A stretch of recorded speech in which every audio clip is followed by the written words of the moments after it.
Dedi, mən böyüyəndə hələ balaca idi, əskər olacaq.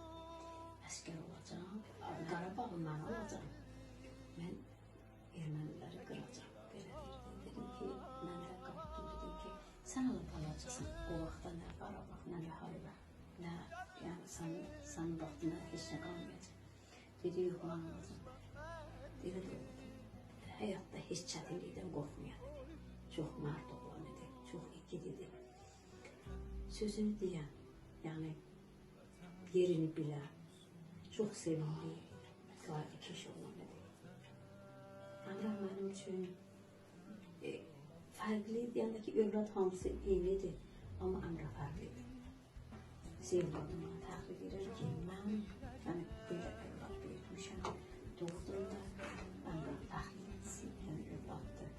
O telefonda bizi hazırlayırdı elə bil, bu çətin günlərimizə deyirdi, dözməlisiniz də.